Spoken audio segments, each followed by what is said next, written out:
Hey there, this is Andrew with AndroidCentral.com, and we wanted to give you a look at Ravensword Shadowlands.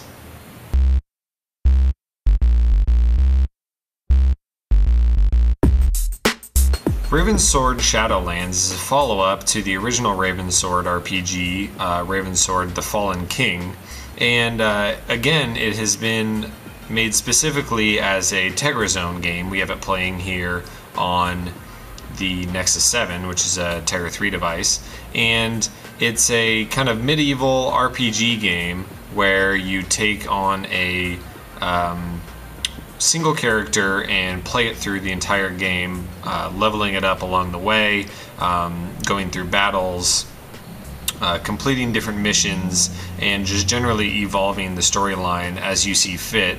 And as you can see, it's a typical control scheme of your left hand doing the body movements and your right hand being the looking around.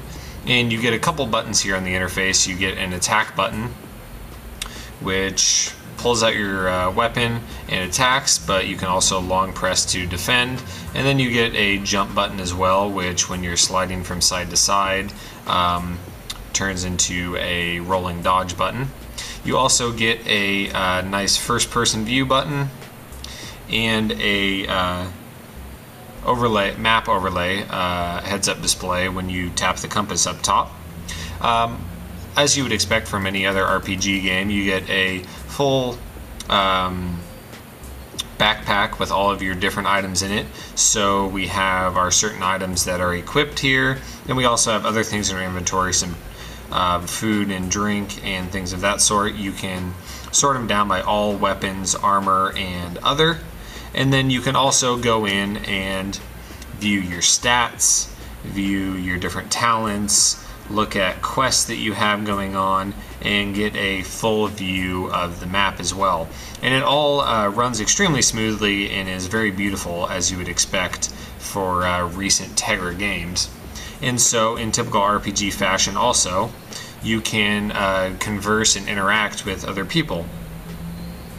So when you meet up with the city guard, you get some conversation. You can ask them for directions, or you can ask them for the history of Avon, the place that we are now. So you could ask them for directions, and you can find various merchants and shops throughout the city, and it'll give you some more information. And you can also just say bye and we're out of here. You can come over and you see this hand will come up. Anytime that there's action, you'll get an action button.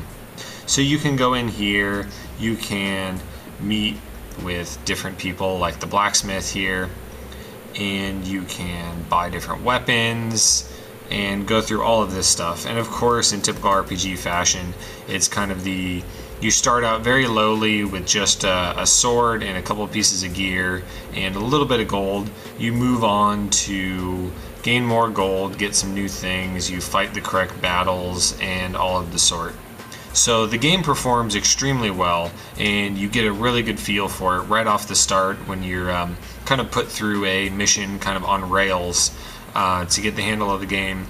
But the visuals are great, and you know this really is what an RPG on a mobile platform should be. And I think NVIDIA really excels at this type of game with the expansive world, all of the different customizations, your character's customizable, from the aforementioned backpack all the way down to when you first start the game, you can change how your character looks and everything of that sort. So this really feels like a game console level title, but it's just running right here on your tablet or a phone. So that is Ravensword Shadowlands, and it's available now in Google Play and the Tegra Zone. Thanks for watching, guys.